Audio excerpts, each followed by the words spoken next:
नमस्ते। जब सर्वोदय योजना भारत में शुरुआत होने वाली थी तो उसमें भारतीय समाजवादी नेता जयप्रकाश नारायण जी ने महत्वपूर्ण भूमिका निभाई, जो गांधीवादी थे परंतु भारत के नियोजन के जो है वो कटु आलोचक थे। और नियोजन के प्रति उनका रवैया भी अलग था, क्योंकि वो नहीं चाहते थे कि भारत में नियोजन की प्रक्रिया आए, जिससे योजना के कार्यान्वयन के लिए जो एजेंसियां जिम्मेदार मानने के बाद उससे जो व्यक्तिक आवंटन को एक मार्गदर्शन के रूप में मानने का कोई उन्हें के पास वैध कारण नहीं था, जिसके लिए उन्होंने इसको वैध नहीं माना। और इसके बाद सब कुछ ऐसे ही चलता रहा। और जब इसके बाद 73वें एवं 74वें संविधान संशोधन 1992 में के पश्चात जब यह संभव हुआ कि निकायों को भूमिका एवं उसके तय नियोजन विकास में उसका महत्वपूर्ण योगदान था, उसको स्वीकार करने के लिए अंततः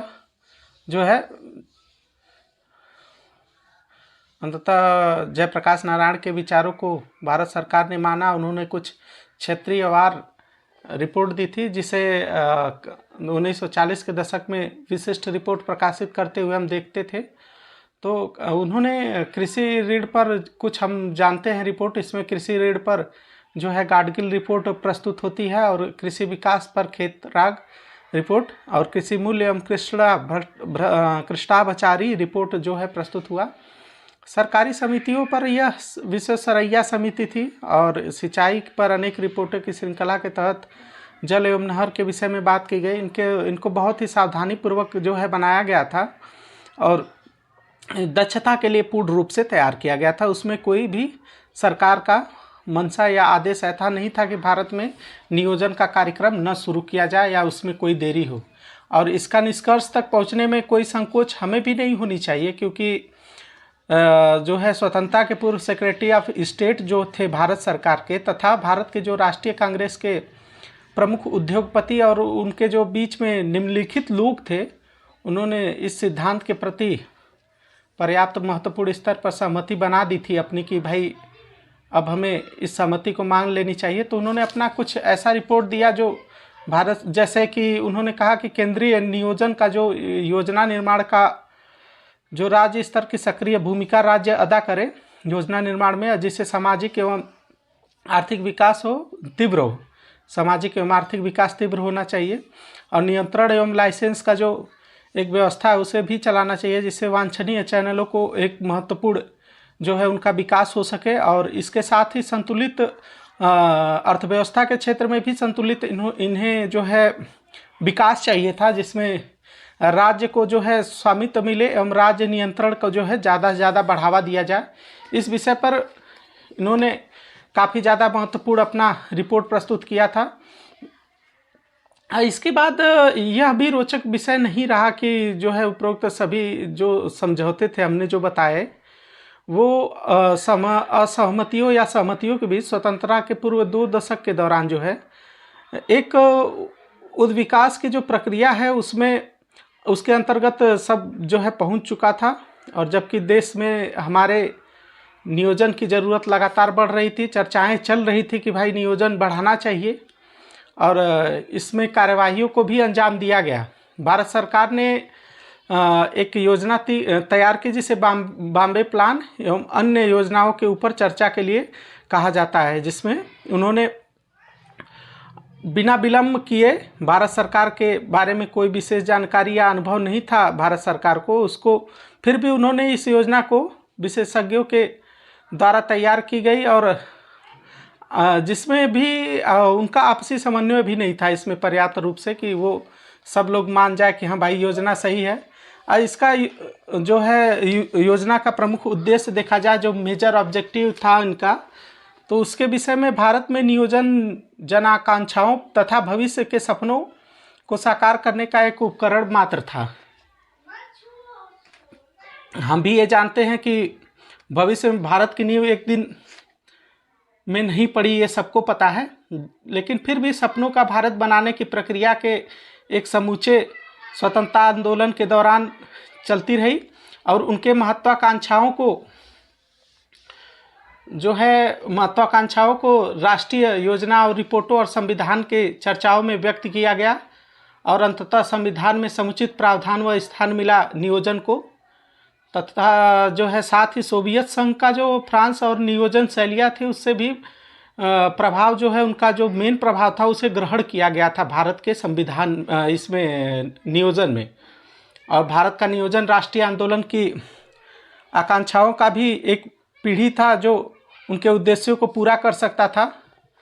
तो इसमें ऐतिहासिक भी जो ऐतिहासिक विमर्श है इस दिशा में हमारा मार्गदर्शन करते रहें और परिस्थितियों के साथ जो है सारी परिस्थितियां दशक के निर्मित सामाजिक एवं दर्शन के आलोचक समीक्षक करते हुए संविधान सभा भी इस निष्कर्ष पे पहुंच गई थी कि बढ़ती आकांक्षाओं और क्रांति की जो एक रचनात्मक दिशा होती है उसको मोड़ने के लिए भारत को सावधानी और सुनियोजित दीर्घकालीन सामाजिक आर्थिक विकास को जो दृढ़ संकल्पित होकर प्रयास करना चाहिए। और ये सभी लोगों ने माना कि इसमें जो है प्रयास हमें लगातार करना चाहिए जिससे आधुनिक वैज्ञानिक और प्रौद्योगिकी विकास भारत में होता रहे और सामाजिक न्याय को भी सुलभ किया जा सके।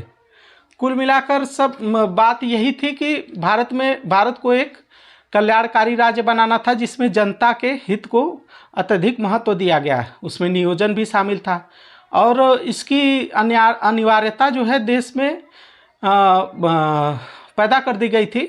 और नियोजन का मुख्य कारण भी बताया गया आपको, जो केंद्र सरकार का आर्थिक और नियोजित प्रणाली था जिसमें केंद्र और सरकार समवर्ती सूची का विषय था। इन विषयों को निर्धारित करते हुए संविधान के जो पास शक्ति प्रदान थी वह महत्वपूर्ण क्षेत्र और गतिविधियों में समन्वित था जिसका विकास हम सुनिश्चित कर सकते थे। भारत के संरक्षित करने के लिए इसका उपयोग भी कर सकते थे जिससे भारत में नियोजित विकास हो और इसकी परिलक्षित जो उनके महत्वपूर्ण आकांक्षाएं थी कि एक विकसित भारत का जो है निर्माण हो, इसमें उनकी महत्वपूर्ण भूमिका हो। और संविधान में केंद्र और राज्यों के समूहों को भी महत्वपूर्ण स्थान दिया गया।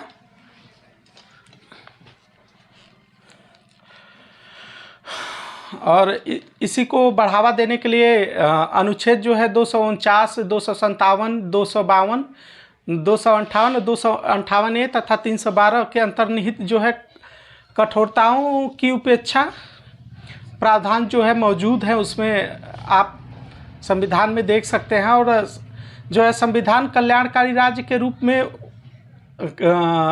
रूप में अलावा उनके जो मौलिक सिद्धांत थे, मौलिक सिद्धांत बोले तो जो संविधान का स्वरूप था जिसको रेखांकित करने के लिए जिन पर वह आधारित होना चाहिए उसे भी तैयार कर दिया था। और ये नियोजन के जो उसके उद्देश्य की आधारशिलाएं हैं जो संविधान में सन्निहित है और इसको बदला या हटाया नहीं जा सकता। केंद्र और राज्य के बीच एक रस्साकसी का कारण बनेगा और भारत में जो है मानवीय जो चेहरा था जो उसके साथ समाज सुधार का जुमला अपने जो है आगे के समय में बनाए रखा। और 1990 के दशकों तक आर्थिक नियोजन की जो एक प्रणाली थी वो उल्टी दिशा में पड़ती चली गई क्योंकि इनके पास कोई महत्वपूर्ण जो है अनुभव नहीं था इनके पास भारत के पास इसको लागू करने का। और 51 से 56 के बीच में जो है वर्तमान परिस्थितियां जो थी उस समय की उसमें आर्थिक सामाजिक परिवर्तन करने के लिए तथा निर्धनता और धन और अवसर की असमानता को यथार्थ परिस्थितियों में बनाती थी। और इससे नहीं नकारा जा सकता कि जब हमारा जो है भारत स्वतंत्र हुआ तो उस समय भारत के जो जितने भी आर्थिक क्षेत्र थे सबको ब्रिटिश औपनिवेशिक शासन ने पूरी तरह कुचल दिया था। औपनिवेशिक शासन ने पूरी तरह कुचल दिया था और उसमें कुछ ऐसा भारत के लिए नहीं बचा के रखा था जिसका भारत उपयोग कर सके। भारत के पास काफ़ी ज़्यादा जो है परेशानियां थी उस समय कि भारत उन सब परेशानियों से कैसे बाहर निकले और एक जो बेहतर राष्ट्र का जो भारत के लिए एक बेहतर संविधान का निर्माण हो सके। और भारत इसमें लगा रहा। संविधान निर्मात्रियों ने नियोजन को अपनाया, पंचवर्षीय योजनाओं को अपनाया और इन योजनाओं को अपना के अर्थव्यवस्था में जो है मूलभूत, जिससे भारत के प्रत्येक नागरिक को जो है विकास के मुख्य धारा में लाया जा सके, इस पे उन्होंने कार्य किया। और यह सराहनीय है हमारे देश के ऐसे हितधारकों के लिए जो भारत का हित किए। और वर्तमान परिस्थिति और तब की परिस्थिति में बात करें तो वर्तमान की परिस्थिति कुछ अलग है, लेकिन उस समय की परिस्थितियों की बात करें तो भारत के पास जो है काफ़ी अच्छा, न तो धन का कोई स्रोत था न कुछ था, फिर भी उन्होंने जो हमारे संविधान निर्मात्री थे वो बड़े ही सहजता और बड़े ही सावधानी से इसका जो है सभी प्रणालियों का प्रयोग किए, जिससे आज भारत की स्थिति पहले से कुछ बहुत हद तक तो सुधरी है। लेकिन भारत भ्रष्टाचार के हत्थे चढ़ता रहता है, जिससे भारत के लोगों को काफ़ी हानि उठानी पड़ती है।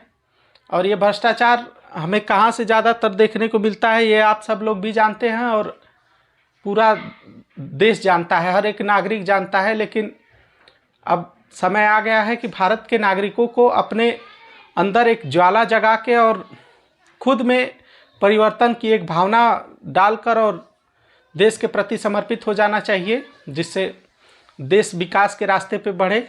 और उसमें जो भी बाधाएं हैं, लोकतांत्रिक देश है, आपको कुछ भी बताने या समझाने की ज़रूरत नहीं है, आप लोग समझदार हैं। और जैसे अमेरिकी क्रांति आई, रूसी क्रांति आई और वो लोग औद्योगिक नीति को अपनाया, अपने देश में लोकतंत्र को यूज करते हुए अपने देश को विकसित बनाया।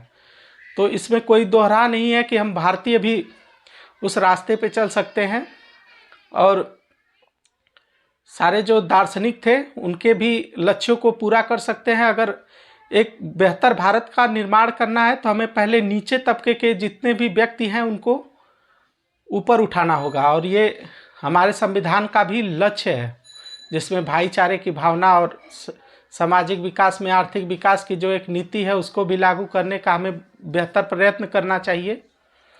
तो साथियों, हमने आज नियोजन के विषय में थोड़ा बहुत जाना और नियोजन को देखा कि भारत में नियोजन जो है जयप्रकाश नारायण जैसे महान दार्शनिक जो है इसके विरोध में थे, फिर भी उन्होंने एक व्यवस्था अपनाई जो भारत ने उस व्यवस्था को अपने नीति में लागू किया और जिससे भारत विकास के रास्ते पर आगे बढ़ा, योजनाएं लाई, योजना आयोग बना और केंद्र सरकार ने फिर नीति आयोग बनाया।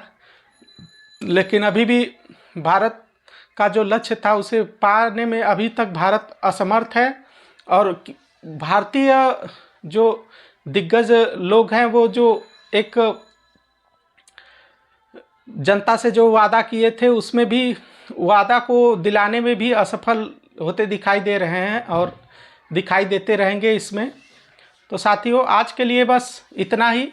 फिर मिलते हैं आपसे अगले दिन भारत के नियोजन के अगले टॉपिक में, जिसमें भारत के दूसरे अर्थशास्त्री के बारे में देखा जाएगा।